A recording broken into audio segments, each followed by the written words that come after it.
Nous sommes GoLocation. Nous prenons votre talon de bagage au pied de l'avion et nous vous déposons tout de suite où vous voulez, dans les meilleures conditions possibles pour vous donner plus de temps et de liberté.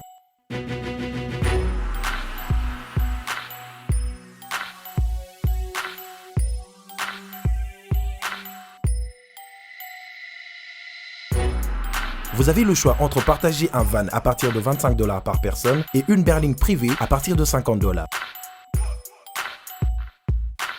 Ce n'est pas tout. Nous vous offrons des prix plus avantageux après votre première consommation de nos services partant de l'aéroport. Notre gamme très variée de véhicules vous accompagne dans tous vos événements pour un meilleur séjour à des prix hors concurrence et ce, 7 jours sur 7.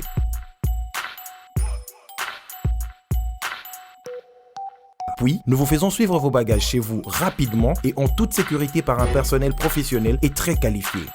Pour plus d'infos, Europe, Amérique, Congo ou golocation.rdc@gmail.com. GoLocation, nous sommes au Flat Hotel Luntu en face de ShopRite. Avant, quand je prenais mon vol, j'organisais tout seul. Quand je voyageais, que ce soit en business ou en économie, arrivé à l'aéroport, je rencontrais de tracas.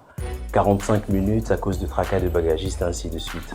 Et depuis que j'ai connu le service de GoLocation, je peux vous rassurer que le 45 minutes de tracas que je trouve à l'aéroport n'existe plus. Dans moins de 30 minutes, bagage nanga, na ba plan ya bateau il fallait pas bête. Na po samedi, na 17h, 17h30. Na tegi ba plan, na cliquer j'aime. GoLocation, louez-moi. Votre besoin, notre réponse. Chérie, tu sais quoi? Ouais, bébé. Une vie sans toi ne vaut pas la peine d'être vécue. Waouh. Tu es l'artisan de mon bonheur. Je t'aime. Tu es la mer que je m'irai naviguer tous les jours de ma vie. Métier. Et sache... Allô? Allô, chérie? Allô?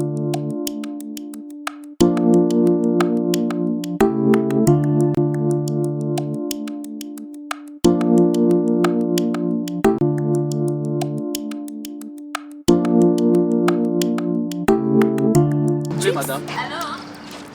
S'il vous plaît. Tu es très belle, madame. Merci. Réponds ta femme au téléphone. Non, madame. Ce n'est pas ma femme. C'est ma sœur. Ah bon? C'est pas la peine d'être infidèle. Si tu veux que ta femme devienne comme moi, un seul secret. Dulcie Cosmétique. Dulcie quoi? Dulcie Cosmétique. Dulcie Cosmétique, leader de produits 100% naturels. Dulcie crème pour le visage, enrichi au collagène. Pour l'utiliser, il faut appliquer toute la gamme. C'est laver avec le gel de douche et le savon. Après le bain, appliquez la crème dans le corps et surtout dans les parties affectées. Dulcie crème pour le visage, enrichi au collagène. Anti-âge, améliore l'élasticité de la peau, lutte contre le ride et autres effets du vieillissement. Voici les résultats après 2 semaines.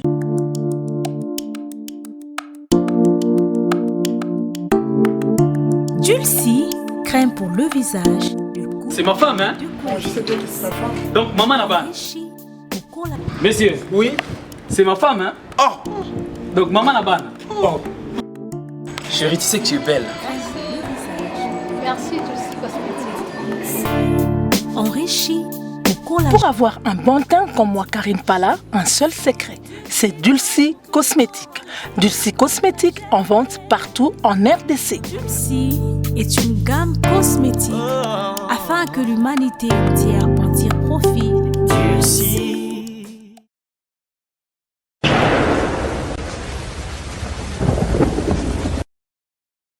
Binez Mbembu, la phrase correcte. BM, bonsoir. Bonsoir Vincent Toulouse, merci de l'invitation. Voilà.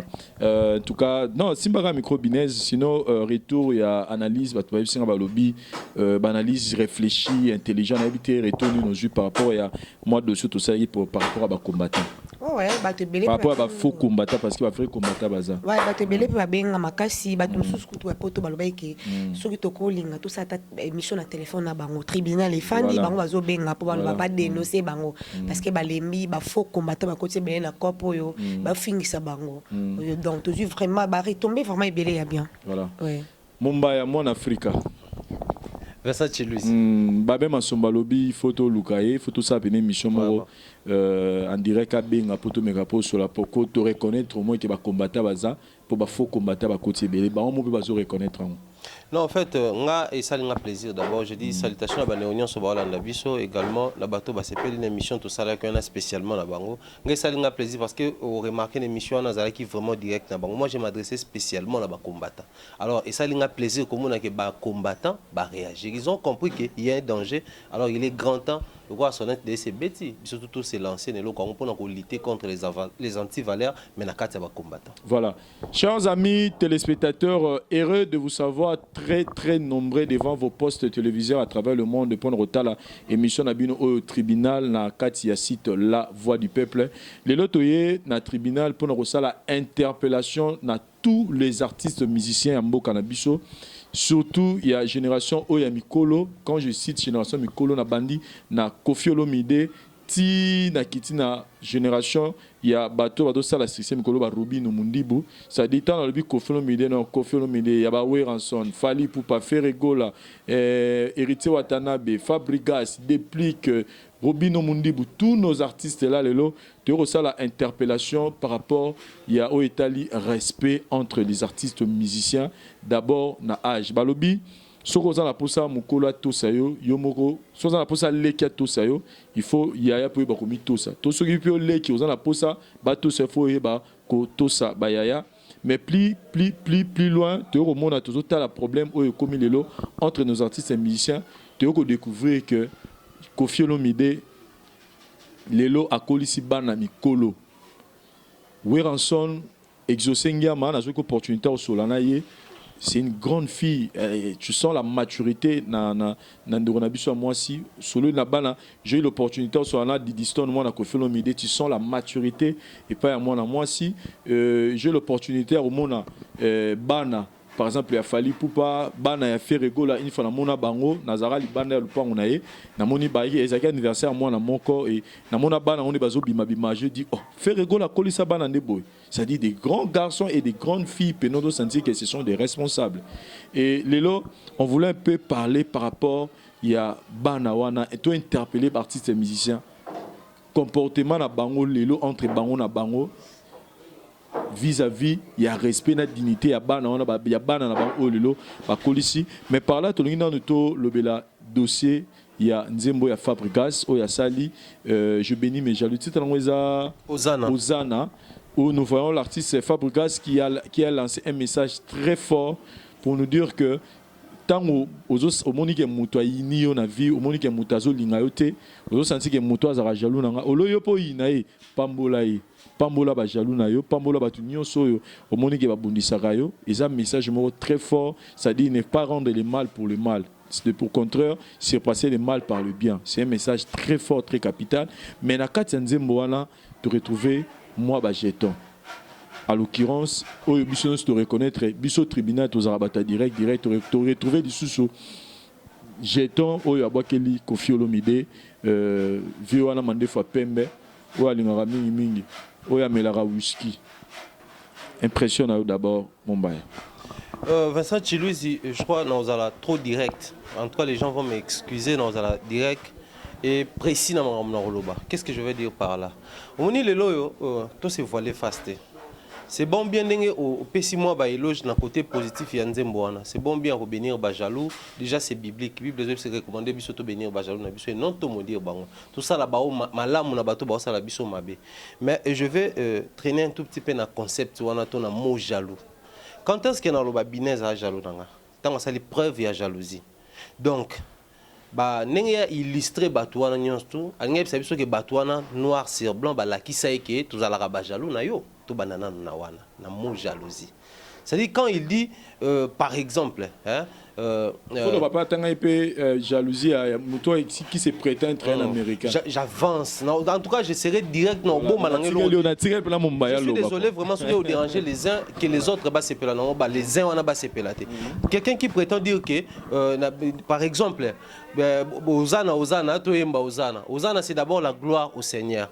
Tu glorifies Dieu au même moment aux autres retrouver que bajalou na bon c'est bon bien que le message Osana mais surtout qu'il y a des détails non côté na détails très rapidement mutalobi que ba yibi ngulu moi si déjà ko illustrer mutu na ngulu c'est trop bas c'est-à-dire so ba imaginer na Bible ba texte za ka imaginer ba lo ngulu mutakoza lokwa ngulu te parce que ngulu atozio sukolie lié si o te na propre ba osani azonga na salité c'est-à-dire pour na ozu muto qualifier le roi ngulu eza lokwa moni muto na ça impropre eza inhumain o benye ngulu a mwasi plus loin susu yo muto zo benir ba jalou molobi ke ba corrompre bibwele ya mibali donc tolo baba ibrator ba dada ba taboch na mbonda ba mbonzo centre ville nde balonga na baza bibwele obenga bato nzamba kela oyo zo raconter il faut bénir ba mo bengi bango susu bibwele c'est-à-dire c'est tombé trop bas et puis plus lonzo ba que j'ai béni les jaloux de mes jaloux je ne vous ai pas oublié surtout Véana nga ming ba danser donc c'est-à-dire Véana aza non seulement jaloux naé mais aza pe jaloux ya ba jaloux naé donc s'il faut tout analyser qu'est-ce qu'on comprend donc Véana o mande fa pembe o nga ming ba danser mutuna whisky nde balobi donc aza jaloux ya ye Fabregas mais aza pe jaloux ya bato bazala da ba jaloux ya Fabregas ça s'explique comment Jewana un artiste congolais qui prétend être américain par complexe d'infériorité, tout complexe de supériorité. On a des questions dans tous les détails, on n'a pas besoin de repérer ça. Parce qu'il faut tout que complexe, je suis complexé dans la supériorité dans la mon je me sens au niveau américain, de par le comportement, de par la musique, ma bizarre. Il y a le cas par complexe. Et puis autour de toutes ces choses-là, on a une question avec cette chanson-là, il croit qu'il même pas les colonnes, des bons, tu officier niveau les colonnes, on a game parole de maître Gims. Et même niveau de maître Gims, na salité à niveau c'est bon. Ozana c'est une chanson à bassesse. Ozana c'est une chanson à Moutou ou à Vandi, il ne comprend pas qu'est-ce qu'il doit faire. C'est-à-dire par moment quand on avance dans la vie, photo y na comme un niveau nini. Moutoufa yeba na commune à niveau nini, c'est lui qui ne sait pas d'où il vient, ne saura où il va. C'est-à-dire Maramazo ça il prouve à suffisance qu'il a une place à Outata Outapa et puis on a CP dans Outana Katande Moazo Bapé Weranson Taylanga Makambo. Ba on sera ngai. Donc c'est-à-dire il implique Weranson indirectement dans Babuzo Bawana. Là personnellement, Fabregas ne représente plus l'artiste et musicien au Outapa ya Weranson. Weranson charismatique, s'il faut réagir, azana ba stratégie ba non réagir pour lancer batumité ma passe. Fabrice n'a plus ces stratégies là où ça va bloquer à tomber plus bas. En tout cas pour nous personnellement Ozana et l'exhibition noire c'est blanc que Fabregas a un niveau to bano zélayen en côté. Donc Azani non c'est il est encore artiste musicien congolais il y a Buzoba. Yango à l'exhibition. En tout cas je suis désolé pour Nanzembwana. Voilà. Binez Mbembu na pesio micro. Omoni tango to beta masolo ya pona loba mutu azo jalouser ngai. Ouais. Wana eza nango biso ba congolais toza na ndenge na biso nzamba pesa biso mitema biso déjà ba congolais toza biso da mitema mabe wana yebana nango déjà partout mais nanga na beta na meka pe comprendre na epte so bina je refaire comprendre biso ce total lelo réalisation ya musique ya Koffi Olomide depuis a banda ti lelo musique ya beteli biso na mboka bas exploit wa sala na musique bas succès o ya sala na musique na ye bas salle o ya beta niveau a reconnu sur le plan international na musique na biso Congo ne bat ba ignora ba lo barato to kimi na biso Europe Amérique to zuka en Afrique nenga za considéré en Afrique surtout aujourd'hui artistes et musiciens comme Fally Ipupa o lelo to yebi ba prévu tout ça na musique ba succès toi en Afrique ba nombre de disques ba nombre ba single d'or azui ba retour à réaliser la musique na lelo et ce tobi lelo to comparango na OP Fabregas à Sali pour Fabregas pe lelo doit les reconnaître que ya Mado et binisa biso en Afrique mobimba mais s'il faut reconnaître s'il faut maintenant parler na ba toko na ba détail mutulro la Koffi Olomide to Fally Ipupa ko expliquer nga ba ko jalouser Fabregas na nini par rapport na O Fabregas à Sali ou ba on peut-être ba o salate. Bon non le banon non. To begat penet ko étudier ba jalouser ne tsendeni parce que surtout que non ngata na nenga ba sokoda. Ba zo ba droit d'auteur ndé moti. Droit d'auteur eza par rapport à l'album mutabimisi ebele bazo compter. Si ezoya. Fabregas yo pia na 4 albums. Ya ngolo le bina même on mpanza sokoda non. To que non na nenga sokoda. Solo ba bilelo ke ba droit ya auteur ezonga. Aulio no mbonde mona Koffi Olomide. Pour surtout tandi ba ku album ma Koffi Olomide non c'est album non kata msunga na bota mina. Ta musute me na bota mina mti.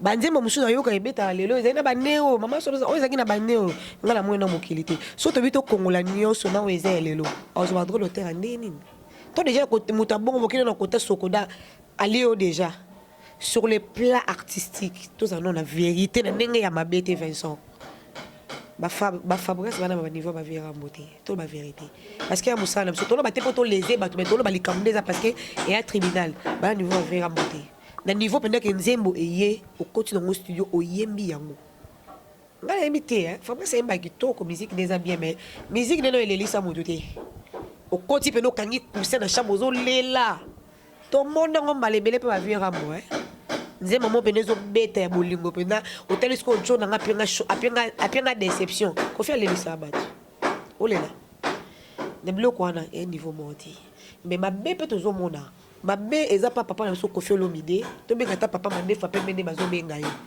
ali ba fitité trop ko za ba camarade ba amiki yango zo komise boy parce que aujourd'hui ba niveau à papa wemba na ko ndimate mwana mukie lokola Fabrice roté ma papa wemba et pas fait papa wemba parce que atika biso paix à son âme akoli ngata tellement manqué ata ba génération amiki na mona ta génération moté telemela et manqué fait papa wemba so ko fi olinga ba amiki ma manqué parce que yé mo bobo to eleki ko sexa ba amiki pour le lot mona peut-être tam so to telemi boto tala ko fait le de guerre na Fabrice papa na dimension ni Vincent Chiluize na dimension nini yebisanga na dimension nini na âge na musique na makambo nyonso na dimension nini mais so bakoma osangisa parce que eza mpona bongo bénissez vos jaloux na yebi te so musique à Fabrice c'est comme na jeton hein na otakine ote mon frère na oloba na oloba nga na nga bolo wa bonzaka na loba na ngai na zoloba musique na autant finga ba chroniqueuse ba chroniqueur tu es bien na banzi moment auto bimisa biso nyonso balingaki yango te mais eza musique to sani toyoka tobina so lelo comme que bénissez vos jaloux zo finga abona bon so ba ba jaloux na ye lelo so am souvenir ba rosa jaloux na bon ba ibraton na ba adada ba valela ba be sala ba ngoma beti ye be se gaza jaloux na bango ye pa linga ba ngoma propulser te toujours on na ba plan wana nyoso to na ebité Vincent so ko contredire nga bango pe le poto yamba pe bango abake non azara mutama ba vers biso donc d'une personne ta bengineti momba ya mutama be c'est ga jaloux na nga po moto alinga nga te amutema ba veranga se ga jaloux nga linga la kende liboso te ye ba adada balobango ba ibraton balobango parce que pour nini ko sala nzembo ko finga bato moi je pense que musique na biso ba misem solo ba nyonso je pèse mes mots eza manque succès mte mo sala bomba swa na bongo manque succès eli souté bo misal bo metelemi na marché zo bouger te trouble wana le resa la bongo ile oni to ko sala to luka base to sala ni yone ba swa na pourtant succès ça na musique za ba ko swa na boyete za ba concurrence mo loyale ya musala o ya lele kombo toucher tina ba famille tina ba maman on les a manque succès Vincent Chiluize voilà les a manque succès Thierry Mombaya nangina zo maman muke na détail ko Olomide. On se souvient na mikolo to le Kofi Olomide bazana na ba polémique na papa wemba Vesha Mazulu koto mutungu ba surtout zongi bazana ba polémique na ba nyoka longo vraiment na batunsu na bosani au moins wana to ndo comprendre parce que bazaki bato génération moko mais vous pensez vraiment que l'opposition Kofi Olomide azanango il doit accepter parce que na yemo tout le monde à la place à la TVT tu verras nulle part Kofi Olomide passer à une émission pour s'attaquer na Fabregas par exemple mais on voit des gens au Batravara et pas naïe comme des Rosa Ngoma comme des Merveilles Rambo qui passent pour qu'on l'expliquer batunenge Kofi asali sara Fabregas nenga sungara Fabregas passe à l'anniversaire à moi sinaye nenga zola Fabregas ndaku tenir des propos humiliants parce que les propos humiliants vis-à-vis à Fabregas et on doit reconnaître que Moutounan Moutouazan a n'ingénaï où il réagit ça devant un problème Moutousso refinaï imbécile à talio même chose bien imbécile à Betou Likofi donc toro jugé Fabregas kakate na côté ma bé mais total apé azapé Moutou azapé na ba azapé na ba émotion na yé azapé na ba limite na yé peut-être de kambo beaucoup digérant mais vous pensez que na ngambi ya Kofi Olomide parce que lelo tant asali nzembo wana on sous-entend déjà que batu ya Kofi ba merveille ba Rosa Ngoma ba ovana mkimiate il faut donc encore passer pour l'expliquer biso ba oh peut-être to yebate mais vous pensez vraiment que na ministre oyo c'est quelque chose d'encourageant que lobby sous tout monde Kofi Olomide bon Kofi Olomide tout le monde a bateau ba travailler na Kofi Olomide ba les canaux TV pour inciter Fabregas par rapport d'abord il y a niveau Kofi Olomide niveau Fabregas lelo. Parler des niveaux c'est bon bien mais là mon photo est bizaki ils appellent manque à la stratégie peut-être là ils ont ça là parce que moi je me rappelle à l'époque il y a mon ipé bablo Congo et comme moi qu'on soit désorientation à l'époque il y a papa Wemba c'est tout le monde a Vesha Mazulu koto ba mutungu ba nego au numérango ils allaient qui bien parce que bah non ça lango moi je dis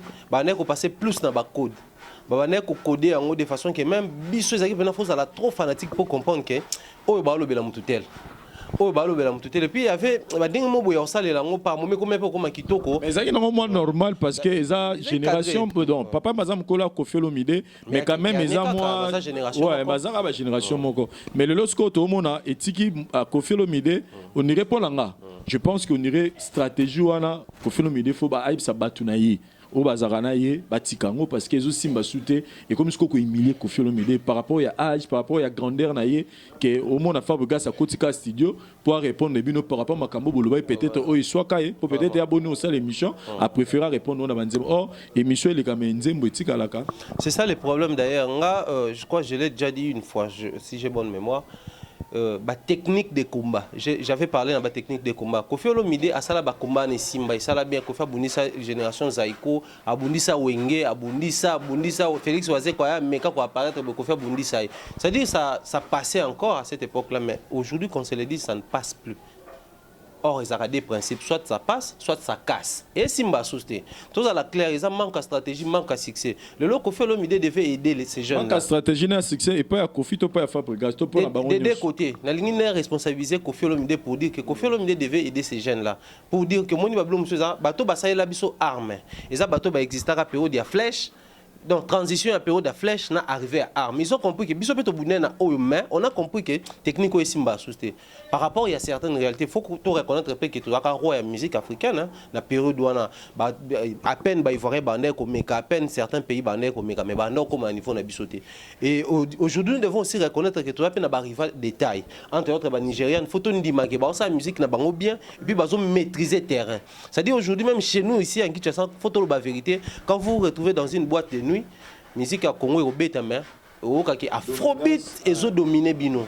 C'est aujourd'hui à peine même des musiques on peut à Congo moi ba générique ba Robin série depuis la musique c'est peut fallait ça qui ba générique na quelques artistes et la musique biso. Au monde. C'est-à-dire que on a encore un combat au photo salibanda ba Koffi Olomide devait aider ces gens là pour dire que c'est bon bientôt continuer une stratégie na biso moi ba polémique. Pour un mot polémique et ça là peut bien. Mais système fallait qu'il change parce que les lots ça ne ressemble plus à Koffi Olomide tout à la sincère quand on passe à la télé pour dire de n'importe quoi à l'endroit à Fabregas ou bien Merveille Rambo tu y es bien au système à Congo tu as eu musique des alaka moi je travaille avec Vincent chez lui ils sont tout le monde Vincent ceux qui ont l'équipe dans les médias dans le lobby na combo na et dans le lobby na défendre s'il n'est pas d'accord à réprimander moi je n'aime pas ça. En tout cas avec moi quand on travaille ils ont la beauté, ils ont la beauté. Mais quand je me permets dans l'équipe Baliboso et puis Vincent est au courant que dans les cas qui attali en OP. Dans l'équipe sous deuxième fois papa, mais il est d'accord avec ça. Qui ne dit mot consent. Le quoi balobraté bazala d'accord ne bato ba lekara. Le lot si Fabregas réagit pe na niveau na ye, nga nazo regretter plus parce que le lot biso to ba bantu. Mukolo so abeti o mbata so yozonti mbato même poli. Ata so ezabitumba. Déjà nous souffrons dans ma famille nous avons conflit de génération. Fabregas n'a conflit de génération moroté. Et les bailleurs même sont sous la musique bango qui bazaki qui bateau bazaba éducateur à masse même sous conflit de génération la musique. Parce que tout le bango sincèrement ils sont sous conflit de musique combien de génération. Parce que les lots seulement pour confier en pratique à la yemoko venir je qui pas marambona ti okota kota. Sinon il y a comme un conflit de génération à petit va respecter micoloté. OK, ça peut démarrer bon. Alors c'est comme pour dire c'est bon bien basala na bango c'est bon bien ba baise mais système on a fait changer. Système on a fait changer et aider biso na mobile. Et puis moi je regrette parce que mon état banze mo romper lokola ba bénissez mes jaloux na sui ba ozana. Et ozala pena na en plaire ya ba musique ezo bima mikolo te zo niveau ba ya mado zo niveau ndenge zigide ya ki to tumba mabo likolo ba to ba bino mona et ça là déjà bien.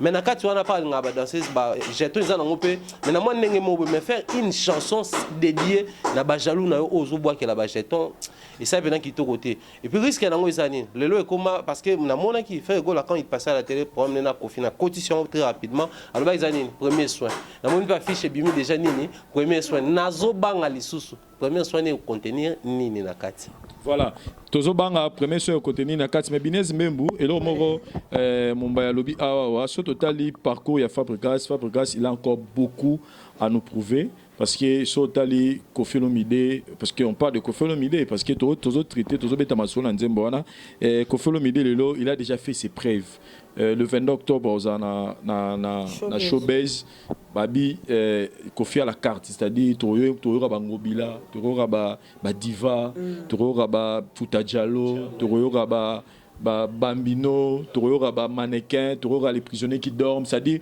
banzembo ba toyo ba morengo petit frère à Yesu, Fazer, Miko, ça dit, tu se retrouver, SOS, ça dit, tu as Babyloko ya Koffi Olomide, tu as dit que ce tu tu CP la peau ici et s'imposa.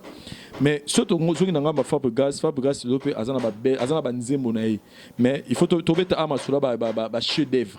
Moi nzembo le roi diva, nzembo le roi ngobila. Ata Koffi lelo ata bano ba robota mara nzembo ngobila na ozalara na et l'oro moro boyerotikala. Et vous pensez vraiment que Fabregas il doit vraiment prendre son temps au lieu de se concentrer à l'ouga la diva, à la bangobila, mais lui préfère Abzouata naye pour qu'il nous réponde que bateau baza ba jaloux naye soi-disant parce qu'il y a des lobby bateau baza ba jaloux naye. Est-ce que c'est vraiment le travail d'un artiste musicien par rapport à Moussalo et Belezo Zélé na carrière musicale naye. Mbongo wana bimisi pour ça la studio à côté studio à ça la clip. Vous pensez vraiment que c'était bien pour na Italie carrière naye? Voilà, Vincent Chiluiz pour le moment on a des distractions pour la Fabregas parce qu'ils attendent au temps où il se concentrer dans musala na ala na blo mo lokwa ba fertilité parce que le temps sous yo la navera mo vera mo comme na batam mo na robenga oneti donc akom na place mo be achaka kabia suka ke nai donc pour on se sala sa sali aningi sa ba grande salle na ba pour tout monde entier Koffi Olomide monde entier bien.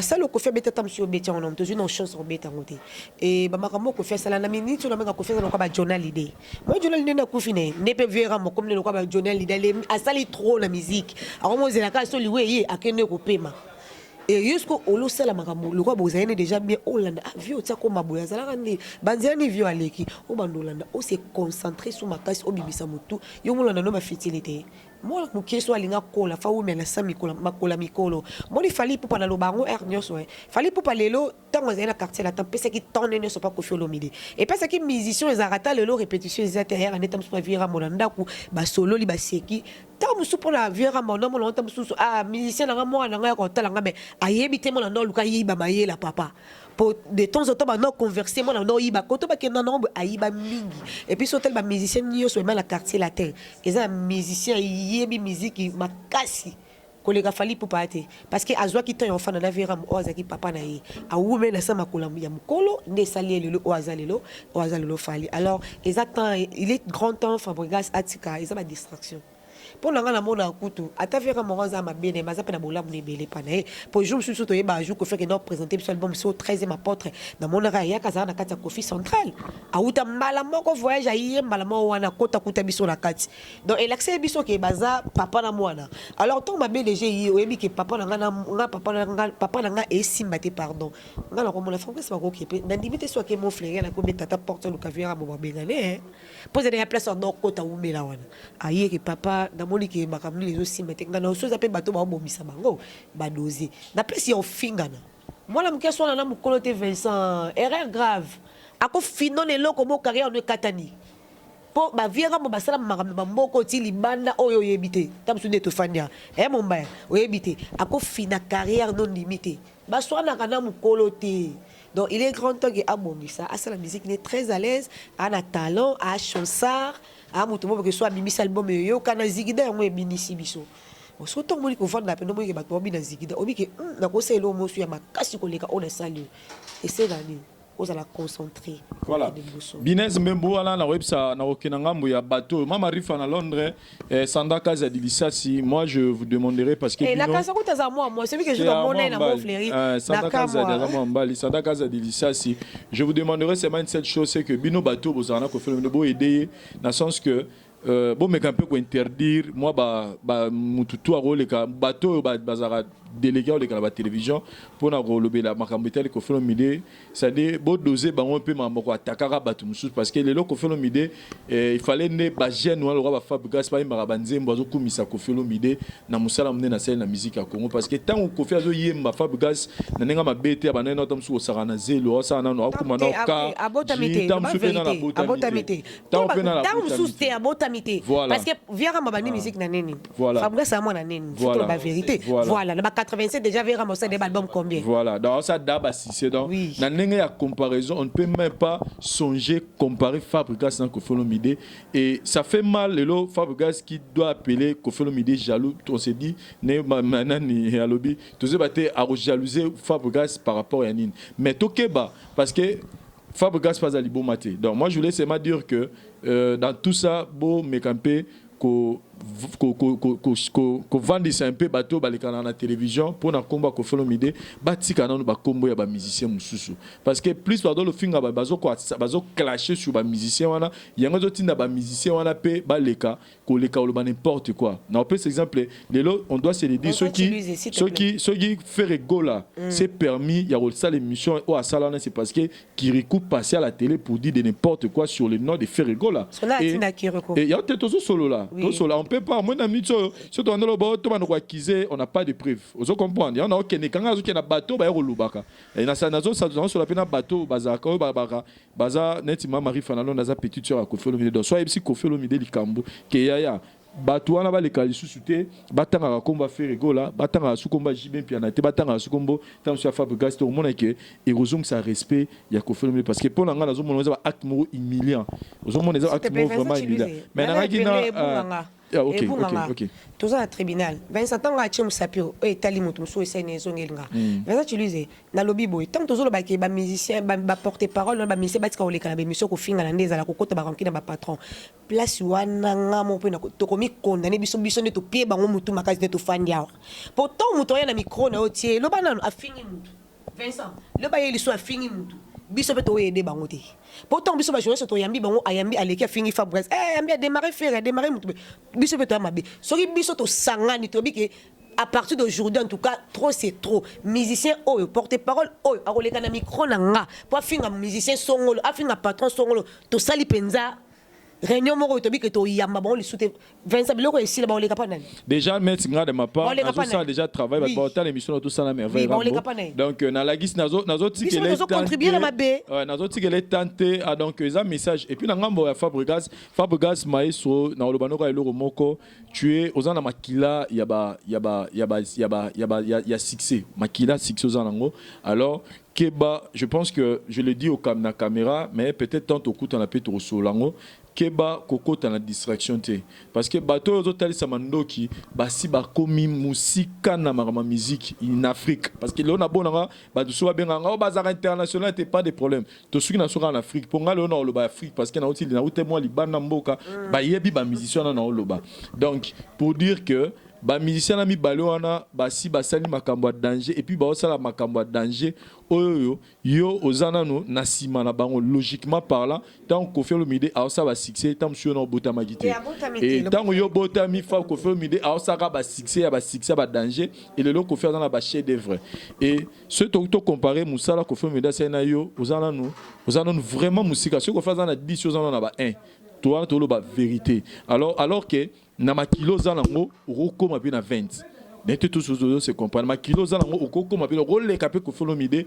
ceux qui se concentrer na travail na donc arrête avec bablo romo oyo et puis faut ebelo romo que Koffi Olomide na muto muso fingi wana bakoma na ba fan yo posant la fan mais surtout plutôt comparer to keka na ba page net ka ba Facebook so que na page ya Koffi azana 1 million de personnes au baïma ba fan na bato ba yema et donc fan ya Koffi baza plus de 1 million mais ceux qui n'a pas Fabregas a 80 000 joie différence mais président donc pour dire que ça qui bon ba médaille oui ba Koffi décora bango voilà pour dire que na tout tel non la ba fan ke ba rose appelle na fan au balingara yo baza ba fan na Koffi mais ba apprécier la musique dans à Fox il y a Rotal Samando qui pas mutumo au repère de ba fan au ba peut-être ba somba rapper ba disque na de Fabregas na c'est plein d'émissions mo ça ina papi moma où tu voulais plus parler na marambo ya baboya donc tikala na ligne wana ko se distraire ko za la distraire na musique na yo concentre-toi dans ta musique c'est pas le temps ya attaquer bateau déjà ba leki na bango yo déjà na makambo belé ya musique donc les autres distraire yo kaka ole ko se concentrer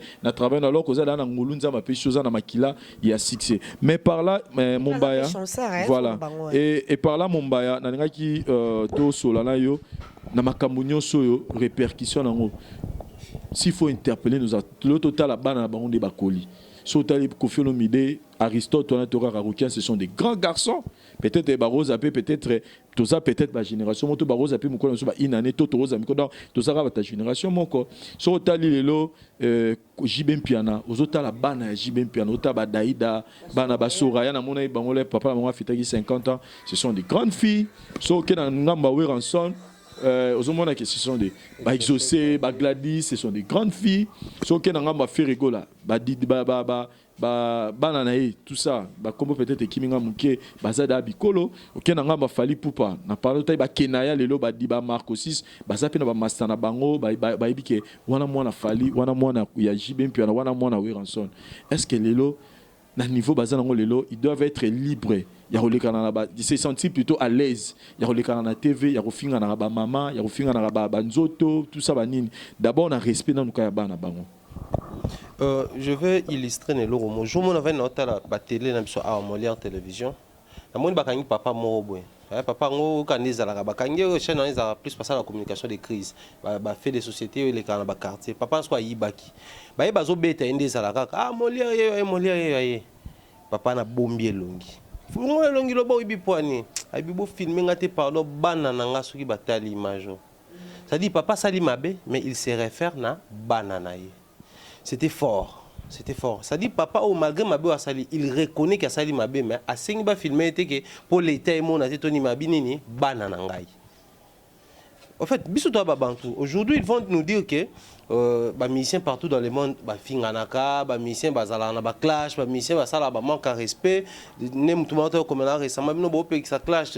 Nani Eminem, Koutozaki aimé, Azaki artiste, les rappeurs blancs les plus aimés là-bas noirs, mais à finga Michael Jackson, à sala koutou clip vidéo, Zole Koya, à sala moutongo Michael Jackson. Donc c'est bon bien, mais tout équilibré dans ma ramsous. Total là-bas clip à Libandat. Quand même clip on soyez les gens crient fort vous avez complexé il faut tenir compte il y a mers tout beau ça n'a raté base on est bantou aujourd'hui si Keblak ou NASA alors ça babilo romoro boye et surprendre bisoté à Keblak NASA ba koli na ba poto na ba kuna ba bani musique na ba na ba poto trouvant à un certain niveau normal mais ce qui c'est Fabregas qui le fait pour tenir rigueur abane lango awa akoleli awa na éducation ba bantu na ndenge na biso moi respect moi couvrir et puis tous à la sincère sincère aujourd'hui père na bina sa elo moi boye ba misko ko benga neti ya boye papa bina nga ming ba danseuse wasi ko sepene lo bon c'est permonté par exemple moi le roi neti frère na biso Rocky to Didiston avani boye ba do bana ba yo kake ba mina ba yo bisaye papa bino voilà est-ce que ils ont honoré bana na bango et ko honoré té ce qui ba bloc wana bana tam suis à Ferrego là ba yo ka papa bino amela bloc sana ba bakino papa bino amela ba Mathias c'est tout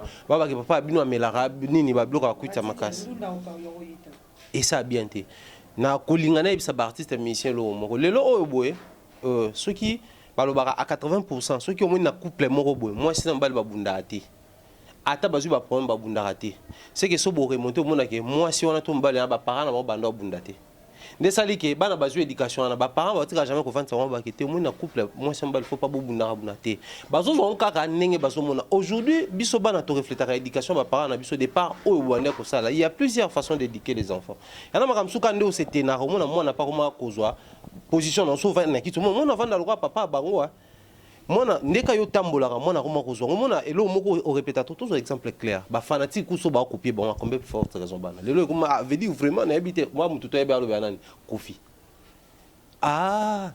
mutu to yeba lo banani wera so influence na so ba fanatique ba no bobota te papa chez mona ça dit ceux qui écoutent ba fanatique et kanga bango combien plus forte raison bana bino e kanga bango makambo bino bo sala na wana. C'est-à-dire, par moment, il faut s'arrêter, la question. C'est que nous sommes en train de faire aujourd'hui. Banana biso sort na bango ezanini. Et plutôt que ne plus papa, l'amour n'a pas de frontières. Ko faire na baroki. Jibe ana ba soraya, bo so balingani. Ba suka nango wapi un jour. So balingani so un jour. Ba suka nango wapi. Avec tous ces conflits on va créer entre les deux familles. Ba porte-parole, un porte-parole qui se permet de passer à la télé pour dire ah lingani mon président biso. Tala ba grandeur ya maramde ba kena biso c'est-à-dire ba mona danger c'est un grand danger d'abord pour leur propre famille pour leur propre famille. Les gens, ils bêtises, ils ont faut tout le bango. Ils ont un site internet, par exemple, je vais me permettre, si tu as téléchargé un film X, si tu as un côté, tu as tout dans âge, aux âges majeurs, mais tout dans la carte, so bika oui et leki.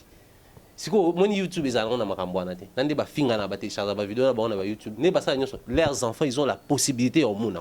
Même moi à 5 ans, soit à côté de téléphone à YouTube à cliquer, même makambiso yoka, y pas yoka même makambwana. Parce que moi na moko boye, par exemple, moi na fali pour pas fani azoka ke papa X azo finga papa na biso. Parce que baza ba papa na bango, baza na ba âge ba papa. Or, biso na ninga ba batu baloba ke moi na maele azwaka éducation même à papa voisin soit avant na pesa moi ni conseil yo pe tsali toyi o soit conseil wana. Bazo te ya bana na bango nini. Est-ce que aujourd'hui vraiment qu'on se le dise que neto bana ko yoka à l'époque, c'est vraiment une histoire où on a yoka na habité chez la solo kota et que moi on a confiance se retrouver dans une situation où il y a bien te papa mba ida ka na niveau poto. Est-ce qu'aujourd'hui nous pouvons encore vivre des histoires comme ça? Que par exemple il fallait pour pas qui en Europe, moi on a fait dans une position vraiment pas trop bien. Bon, en attendant faire si moi je vais faire quelque chose parce que moi aussi je pèse une fois on s'est présenté et on ça déjà l'homo facilité. Est-ce que vraiment il y a ça ma sauce? Bata la danger là. Nous sommes une famille, nous sommes des Congolais les lots et ça la plaisir beaucoup tani 3 Congolais libanda bobeta masola mboka na biso. Et ça biso peut plaisir batika makambo mususu. C'est-à-dire il est grand temps. Vraiment il faut prise à conscience et ça là ma batika makambo mususu. Ata pona bana na bango. Atapo na bana bango na ke plus loin pour dire que bana wana ba ko lingana so ko bandeko na bandeko o ba yebana te balingana to yoka yango Michael Jackson mwana bala sa mwana muta yebana o abotaka na bana wana sa mwana Elvis Presley. C'est pour dire que ils allaient rappeler à moi plaisir au moins après moi na mutu tel na moi na mutu tel pe babala ni ça la rappeler moi ndé moi plaisir et puis le temps sous du distant babala ni na moi na ko ya Jibo Junior Abraham babala na Abraham ils allaient vraiment donc souka les toi boto na Rocky pena pe boye am sou pas fa bal Daïda to soraya ils a souka na ils a impossibilité l'amour n'a pas de frontières parce que ba parents ba s'aimer le moko boye. Si les fans ont été prêts, il y a Robomana.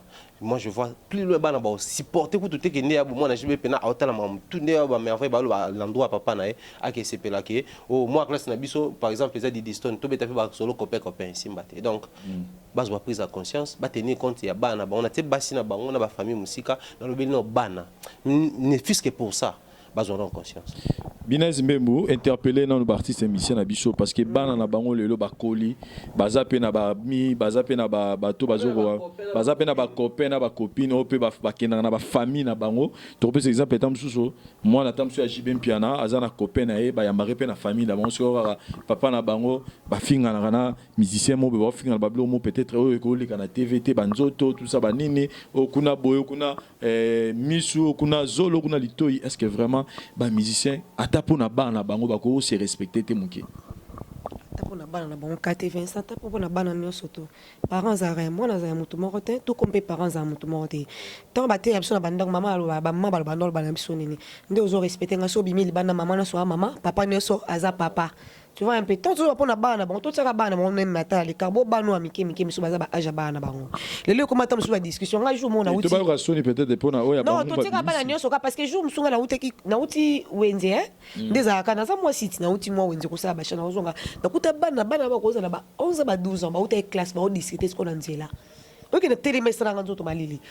Mikolo, pas kofina pas faire. Ezo simba te bazo finga pas faire finga pas kofi ko dan zombo pas kofi fingi fe bo. Na téléma bana na ba uniforme ba koza ba 11 ba 12 ans.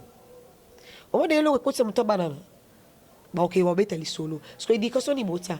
Musique eza du saka mers neto lobi. Parce que wana yipsaka masoni bobeta soto lokola ta bana mobala misoli banda et puis na biso batoto yoka bango to bina ka bango respect na biso pesate parce que ba musicien misunda ko ya le to yebi na biso debi na yete to mona ka koma mama star mais na ba rankine na bango le ko ba bimisa ke Vincent utilize la tamso bana ko tambusa koko Vincent utilize na kola na faimo ka pasi ole ba finga la personne de Vincent utilize ba comme kokotisa na mama na bino mama mloza langa nzembo te. Maman la bino ayeba ta maraba musique on les karaté et traverser ma bêtise et traverser frontières comme on compte dans ma famille et comme attends sur les qui y a X na les il y a Y so ba kotel quelque part ba ko swana ranki de ko boto ba ko na cop mo be mbonge be batalika ba ya na biso ba yo kana raté en wana et ko tambusa ba et puis la remettre société mo Vincent tous ça éternel te to kufa moto nyonso za appelé pa kufa oza loi nature lelo ntango oza musicien songolo pakala otiki baranki de belé lelo nzamba kobengo kufi otiki bana na biloko mokili po tika etamso esili enu wana soki mwana na yo akelela pasi papa x oyo bebanaka na ye aosalise te tamsu cop me koya atali kombo yo na Vincent Chiluize ate papa bango asalanga maye papa bango atianga na basitation moko boye papa bano aye mabe bana bafuti nyongo oyo bango basalaki te pourtant naosala mabe lelo fona ekite la génération na nga nyonso ntina 4e génération bamisien biso baoyeba eloko wana te tolembi Vincent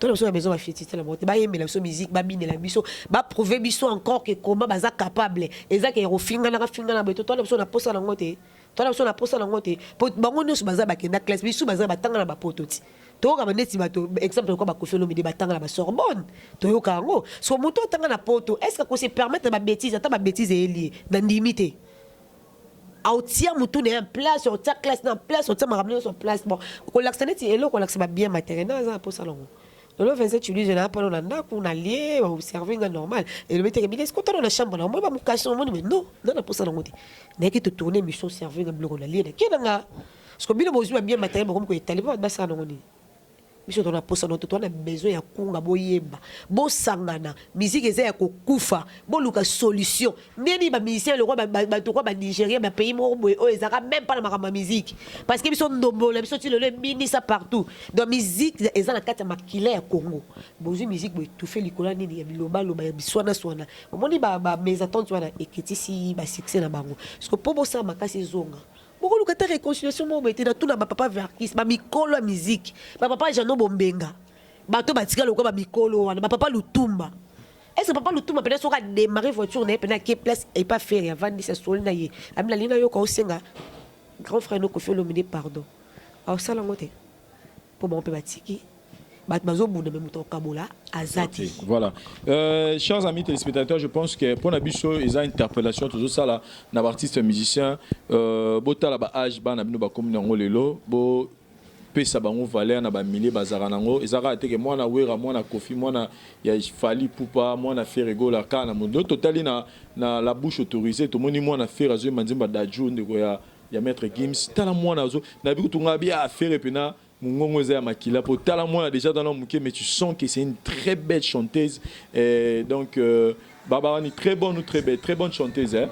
Très bonne chanteuse donc Azo Yemba tellement bien au Saranate donc et zo ça là bien makasi mais pas on ba simbara na baptême mais pas musicien pas Koffi voilà nangaki kene na ko épingler angle na lelo surtout tout ça la bilan il y a album bimi 2016 2017 au monde ba Koffi Olomide 13e apôtre avec plus de 36 chansons ayena ni attaquant 10 chansons soké nangambo ya héritier watana ba miseli biso une quinzaine ou vingtaine de chansons comme ça na retirada nyos presque ba rumba soké nangambo ya Fabregas une trentaine de rumba soké nangambo ya Ferregola une trentaine de rumba siko le lot tout ça la bilan de 2016 à 2017 ba tangela biso ata 15 to dirumba o ekanya Afrique mobimba donc par là tongito lobara que donc ce total il est l'autre bon mo ba misia ba mituna na sali album ils en a 36 chansons est-ce qu'il y a un réussi comme ça ta 10 chansons na succès na sur le plan africain parce que musique to ça on rapport na Congo tout le monde ça rapport en Afrique mobimba donc ba misia concentrez-vous à votre travail, arrêtez. C'est pas que pose à l'actualité, il faut ça l'émission mon boire ou clasher sur musicien mususu. To ça l'émission mon vos finga mutu et ko apporter et l'autre côté na carrière na et baxelo contrat téninité. Polémique la musique ezalaka bien mais polémique la musique ezanet par exemple Weranson asaki zengaluketu. Zengaluketu et binisi batu tout. Et binisi batu na ba fête et binisi batu na matanga. Siko Weranson so aleki émission lo bagami kolo zengaluketu nde danger. Parce que tant que on a dit que Mgolo c'est un tout danger, Jibem Piana. Vous comprenez? Moussala Jibem Piana, Jibem Piana, faut Lucas Koyo, Asala mis son moro oyo sera sur le marché et relégazinga Luke tuna succès. Vous comprenez? Et c'est que non, Moussala faut les gars émission faut le ouera, ouais loté, ouera kutu aussi là, ouera kutu. Voilà musique sur l'unité. Faut pena Jibé bon, yo ba yizinga Luke tuna succès bon. Jiba lancer le roman sur le marché. et kangi Kinshasa pena et longoli pena zinga lukete jibe la ba na epsa bino ya ba zinga lukete ya danger bo moninga la misita msusu bal de match nanga bo monike bal de match nanga nte ya danger et longoli zinga lukete quand on peut faire lobby ngape na bimisita msusu qui qu'est-ce que j'avais dit bango babaki balo na moza na succès botala ya ngasi ko monike ngane mda longoli donc il faut ça la kana ba est vrai totika kotse touchane banzoto ba mama ba papa surtout pour un respect ya bana na bino parce que bana bino ba pe na ba réputation na bango faut bino ba parents na bango il faut bo protéger polémique ya musique eza na musique eza na ba personnalité te ya kotouchana parce que ezo sala le soni ya biso bato total bino te mais ya bana na bino o bozo finisa na minute o Thierry Mombaya s'il faut dire un mot par rapport ya si je n'abuse lelo auto sali lelo interpellation na partie de mission na biso ba megampe ko se comporter bien car atapo na ba na bango ro conclure nini na bi que président Denis Ngambani motema il y a la grande dame Julie Kitima na kati États-Unis papa il y a Prince Ori Lael et puis papa il y a Coco Miss Colette Ngamani papa de tous les enfants banderoba na président Denis Ngamani nyonso bozana libana mboka na boba na Congo bambote na bino place bozali et puis na yebi kana mitso Carmen Fontes na Martin Bokanga baozela opesa ba mbote. Moi je vais dire ceci na banda ka ko toucher 2-3 missions vite fait les loso qui na orchestre Fabregas okuta garçon abenga ke fiston en panya amona ya Pepe Kale en panya. So ok quartier latin au coup de période moko boye moi musicien moi zakana komona ezaki lola mwana azaki mwana ya dindo yoko so ok pas d'idée la coste au coup de Yannick dindo aza mwana ya dindo yoko donc so comme parcours mona ke ba famille ce comme ça nini et comme kokutanisa bango na musique ce qui na période à Pepe Kale qui Fabregas azalaki soit papa ya Fabregas to ndeko Fabregas azalaki musicien et qui ba beba na Pepe Kale ndenge bazo beba na ba musicien msolo loko finga na boye ko pesa na ba kombo alinga ka boya sala est-ce que lelo el ngazo fiston orchestre na ataza na talent.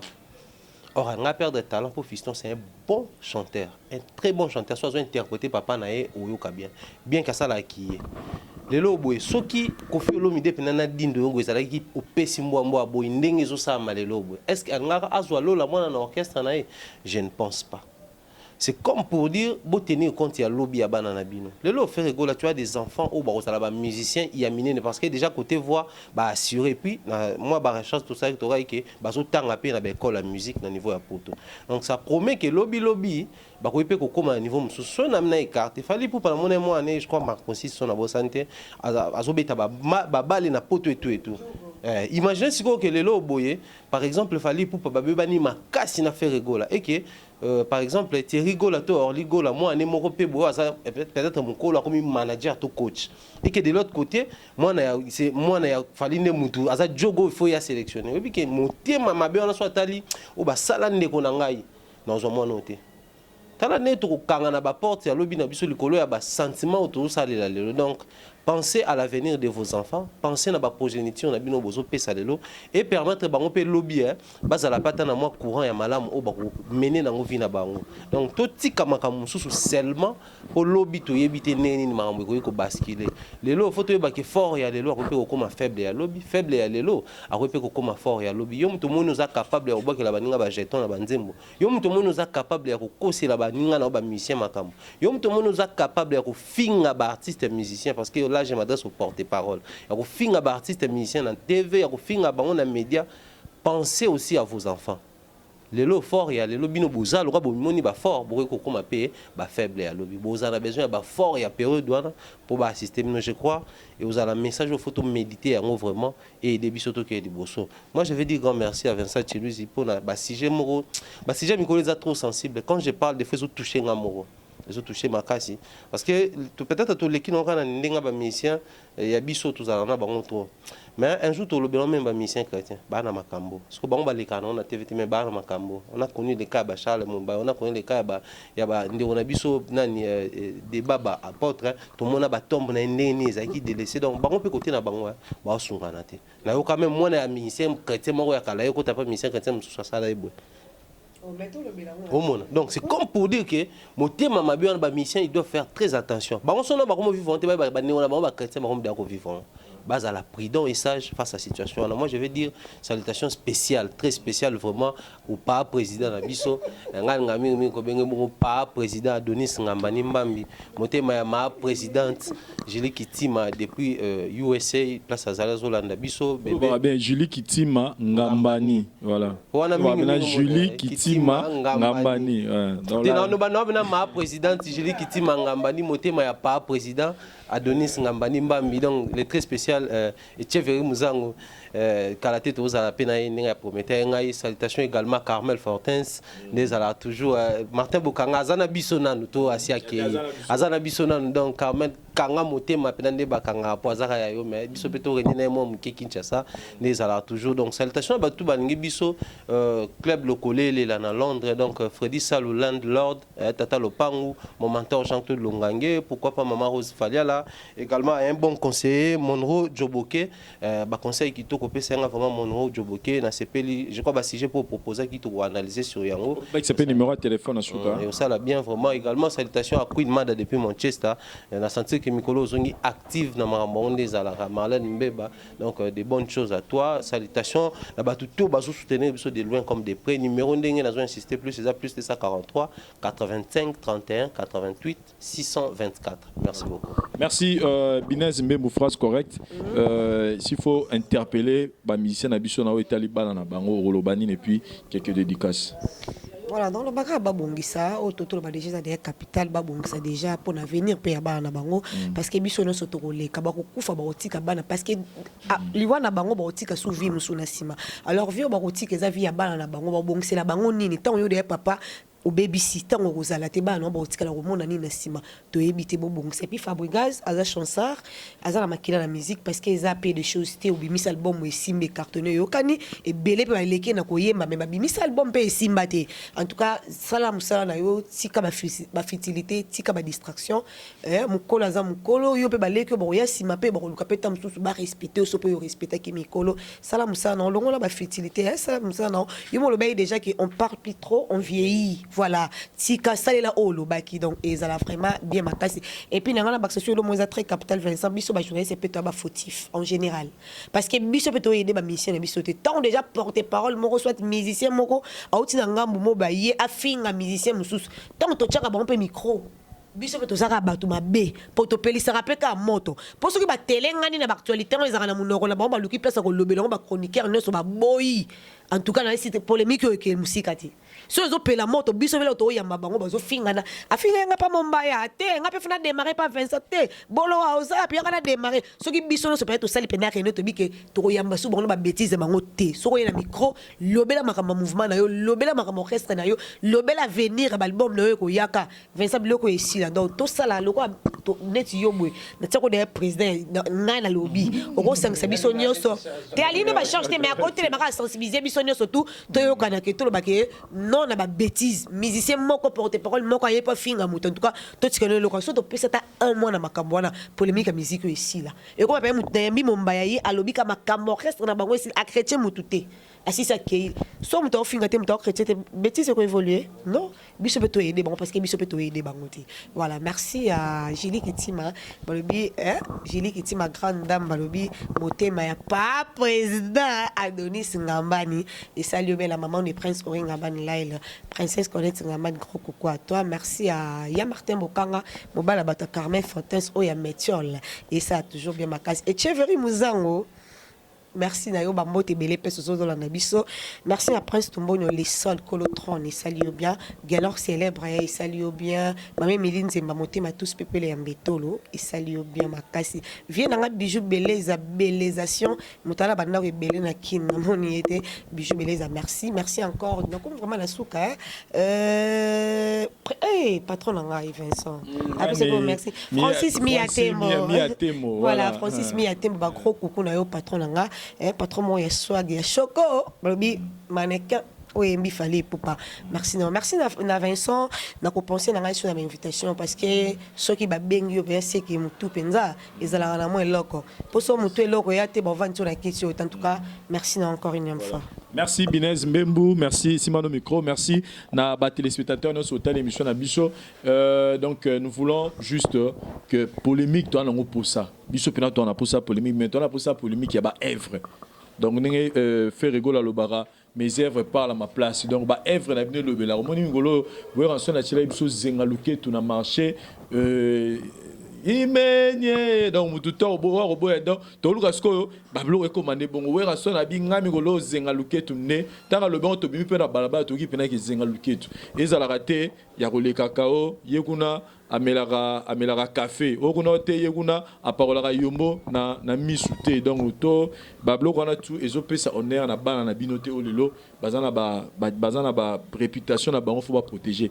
Je pense que l'artiste Michel Bello bazana o nyos bazana succès bana no nyos bana poto si je cite les enfants de Jibem Piana bazana poto ya Wera bana poto ya Kofi bana poto ya Fali bana poto ya Ferre bana poto ya Fabrikas bana poto et hérité. Je pense qu'il y a une grande partie bana poto donc ceux qui déjà au nima bana bana poto ça pour ça ba jouer na croissance mora malamu bakola bien bas en environnement mora bien et ajouter aussi le respect à vos enfants pour protéger bango na ba biloko moko ezangatina mutu na mutu aibi place aza aibi six aza donc c'est important pour prouver bisonner na ba œuvre na bino ozala biolé que bon ba ngome finga na ratie touchera ba personnalité ba na bino. Merci na parole c'est ça au caméraman assuré Chombele mutu Jean-Claude Bayiba Kalami était na rata Kinshasa.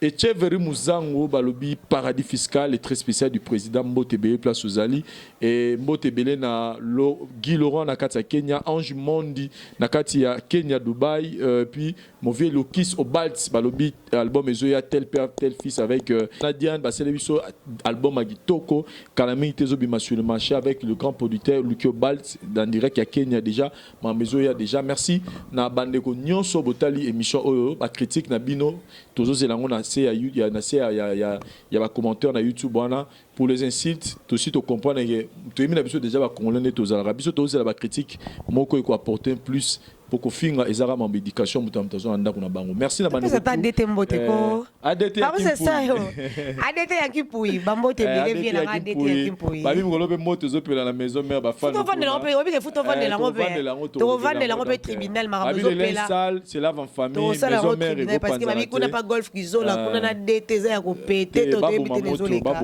voilà to ça la ngope tribunal voilà merci l'actualité continue votre site bye. Chérie, tu sais quoi? Ouais, bébé. Une vie sans toi ne vaut pas la peine d'être vécue. Wow. Tu es l'artisan de mon bonheur. Je t'aime. Tu es la mer que je m'irai naviguer tous les jours de ma vie. Et sache... Allô? Allô, chérie? Allô? Allô?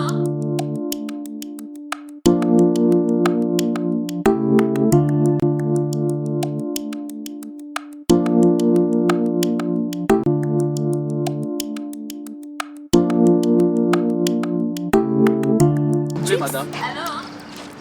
S'il vous plaît. Allô? Tu es très belle, madame. Merci. Réponds ta femme au téléphone. Non, madame. Allô? Ce n'est pas ma femme. C'est ma sœur. Ah bon? C'est pas la peine d'être infidèle. Si tu veux que ta femme devienne comme moi, un seul secret. Dulcie Cosmétique. Dulcie quoi? Dulcie Cosmétique. Dulcie Cosmétique, leader de produits 100% naturels. Dulcie crème pour le visage, enrichi au collagène. Pour l'utiliser, il faut appliquer toute la gamme. C'est laver avec le gel de douche et le savon. Après le bain, appliquez la crème dans le corps et surtout dans les parties affectées. Dulcie crème pour le visage, enrichi au collagène. Anti-âge, améliore l'élasticité de la peau, lutte contre le ride et autres effets du vieillissement. Voici les résultats après 2 semaines.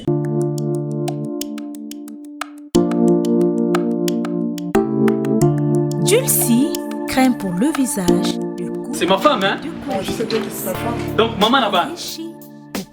Messieurs. Oui. C'est ma femme, hein? Oh. Donc, maman là-bas. Oh. Chérie, tu sais que tu es belle.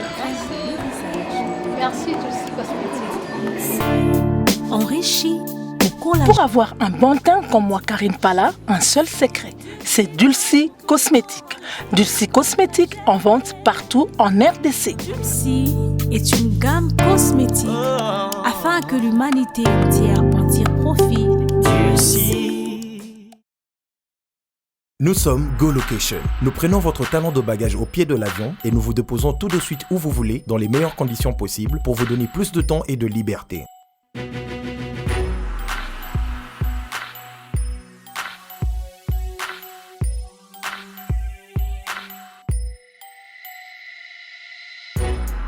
Vous avez le choix entre partager un van à partir de $25 par personne et une berline privée à partir de $50. Ce n'est pas tout. Nous vous offrons des prix plus avantageux après votre première consommation de nos services partant de l'aéroport. Notre gamme très variée de véhicules vous accompagne dans tous vos événements pour un meilleur séjour à des prix hors concurrence et ce, 7 jours sur 7.